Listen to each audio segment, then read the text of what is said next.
Assalamualaikum warahmatullahi wabarakatuh. Alhamdulillahirabbil alamin wassalatu wassalamu ala asyrafil anbiya'i wal mursalin Muhammadin ibni Abdillah sallallahu alaihi wa ala alihi wa ashabihi wasallam. Amma ba'd. Kaum muslimin, kaum muslimat, saudara-saudari yang dimuliakan oleh Allah Subhanahu wa taala. Riya dalam bahasa Arabnya adalah ar-riya. Apa pengertian dan definisi dari riya tersebut? Riya artinya adalah melakukan ibadah, melakukan amal soleh, melakukan perbuatan yang baik dengan tujuan agar dilihat oleh manusia. Artinya apa? Artinya adalah pamer dalam mengerjakan kebaikan apapun. Dan orang yang berbuat riya ini adalah menunjukkan bahwa dia beribadah bukan karena Allah Subhanahu wa taala. Beribadah bukan berlandaskan karena Allah Tabaraka wa taala, dan tidak ada keikhlasan di dalam beramal kepada Allah Tabaraka wa taala. Kenapa? Karena mereka beribadah, mereka mengerjakan amal saleh dengan tujuan agar mendapatkan pujian dari orang lain, dengan tujuan agar mendapatkan pandangan dari orang lain, dengan tujuan agar mendapatkan nilai yang baik dari orang lain. Inilah riya. Kaum muslimin yang dimuliakan oleh Allah Subhanahu wa taala. Riya adalah suatu marad, suatu penyakit yang banyak menjangkiti ataupun menimpa sebagian besar umat Islam. Di antara penyakit yang paling membahayakan yang menimpa umat Islam saat ini adalah riya, pamer dalam beribadah, tidak ikhlas di dalam beribadah. Dan bahkan penyakit riya ini banyak menimpa para ahli ilmi, pada para orang berilmu. Kaum muslimin, saudara-saudariku yang berbahagia, bahaya riya begitu luar biasa banyaknya. Begitu banyak bahaya-bahaya riya yang telah dijelaskan oleh para ulama, yang mereka mengambil sumber dari Al-Quran dan hadis Nabi Sallallahu Alaihi Wasallam tentang akan bahayanya riya. Saya akan menjelaskan tentang beberapa bahaya riya tersebut. Yang pertama adalah bahaya riya, bahwa riya ini dikategorikan sebagai syirik kecil. Dalam sebuah hadis Nabi Sallallahu Alaihi Wasallam bersabda, "An Mahmud ibni Labid radhiyallahu anhu, anna Rasulullah Sallallahu Alaihi Wasallam qala, inna akhwafa ma akhafu alaikum asyirkul asghar." Qalu, "Wa ma asyirkul asghar ya Rasulullah?" Qala, "ar-riya." Dari Mahmud bin Labid, semoga Allah meridainya, berkata, sesungguhnya Nabi Sallallahu Alaihi Wasallam bersabda, sesungguhnya yang paling aku takutkan terhadap kalian, wahai umatku, adalah syirik kecil. Para sahabat bertanya, ya Rasulullah, apa itu syirik kecil? Syirik kecil adalah riya. Ahibati billah, kita tahu bahwa syirik adalah menyekutukan Allah Subhanahu wa taala. Kita tahu akan dosa dan bahaya dari syirik. Makanya jangan kita menyepelekan masalah riya. Jangan kita menyepelekan pamer dalam beribadah. Jangan kita meremehkan bahaya riya ini, karena riya dikategorikan sebagai syirik kecil yang apabila kita tidak bisa berlepas diri dari ini, yang terus-menerus kita beribadah dengan tujuan untuk mendapatkan sanjungan dan pujian dari orang lain, maka dia bisa menjadi naik level, menjadi syirik besar. Kalau kita senantiasa beramal saleh dengan tujuan untuk dilihat oleh manusia, maka syirik kecil ini bisa naik level menjadi asyirkul akbar, syirik besar. Waliyadzubillah. Kita tahu seperti apa dosa besar, seperti apa syirik besar.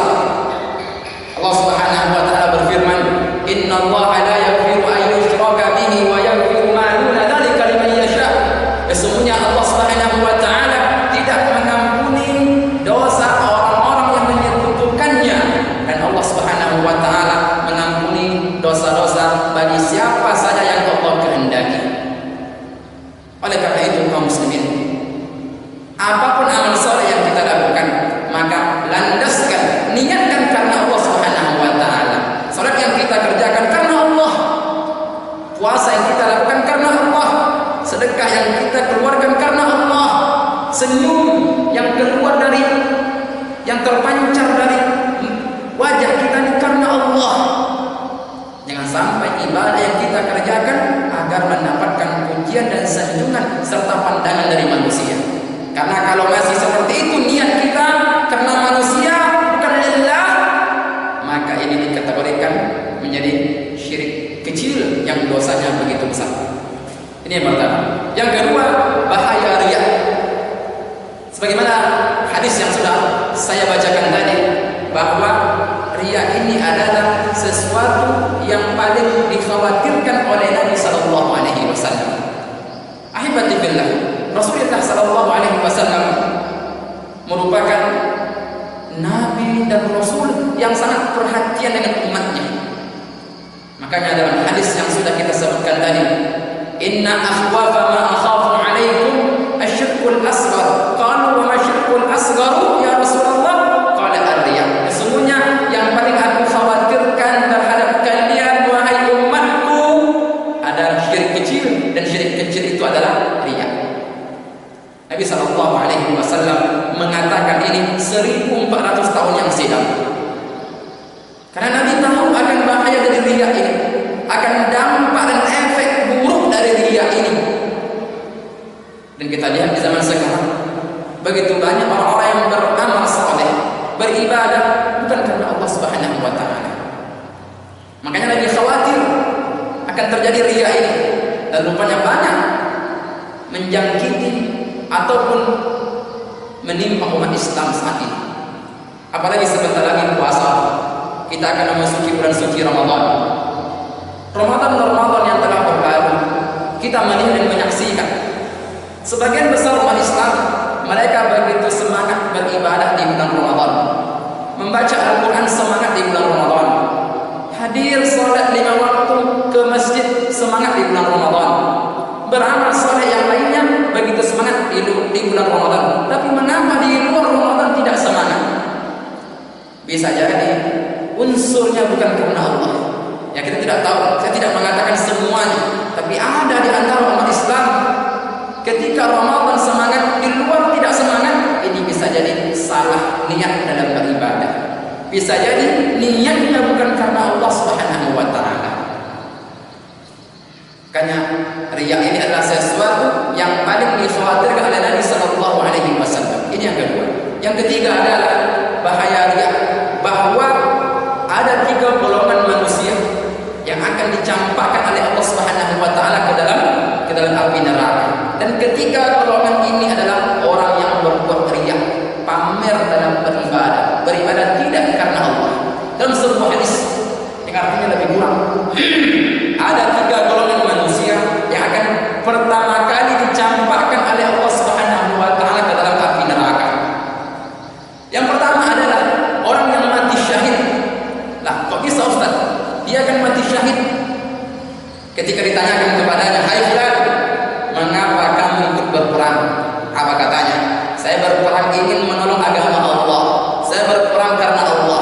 Apa kata Allah Subhanahu wa taala? "Kadzabta, kamu bohong. Kamu ikut berperang dengan tujuan agar kamu dikatakan sebagai seorang lelaki yang gagah, pemberani, kuat, hebat."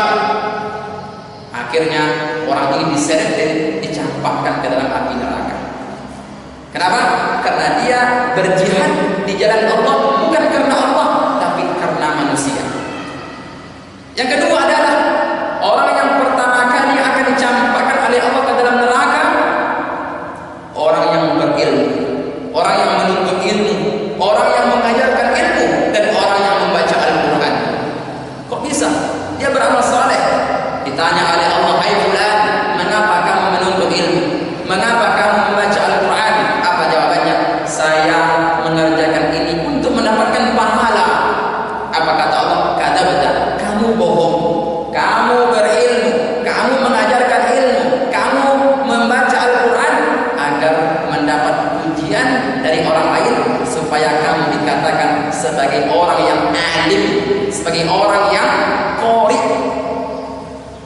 Akhirnya orang ini diseret dan dicampakkan ke dalam neraka. Ini apa sebabnya? Karena dia beramal riya, bukan karena Allah Subhanahu wa taala. Yang ketiga, yang akan dicampakkan oleh Allah Subhanahu wa taala ke dalam neraka adalah orang yang bersedekah. Kok bisa? Dia bersedekah. Ditanya oleh Allah, "Hai fulan, mengapa kamu begitu dermawan, banyak bersedekah?" "Aku ini bersedekah karena Allah, ingin mendapatkan pahala." Apa kata Allah? "Kadzabta, kamu bohong. Kamu bersedekah supaya mendapatkan pujian dari orang lain, agar kamu dikatakan sebagai orang yang dermawan." Diseret, dicampakkan ke dalam neraka. Naudzubillah. Oleh karena itu hati-hati kita. Jangan sampai kita membaca Al-Quran karena manusia. Jangan sampai kita hadir ke masjid ini karena manusia. Jangan sampai kita menghadiri walimah karena manusia, tapi ikhlaskanlah karena Allah Subhanahu wa taala. Ini yang ketiga. Yang keempat, bahaya dari riya, bahwa orang yang riya ini dikategorikan sebagai orang yang mendustakan agama. Dalam surat Al-Ma'un Allah berfirman, "Ara'aital ladzi yukadzibu bid-din." Tahukah kamu orang-orang yang mendustakan agama? Di antaranya siapa? Alladzina hum yura'un. Mereka yang menampakkan amal soleh mereka dengan tujuan untuk riya ataupun untuk pamer.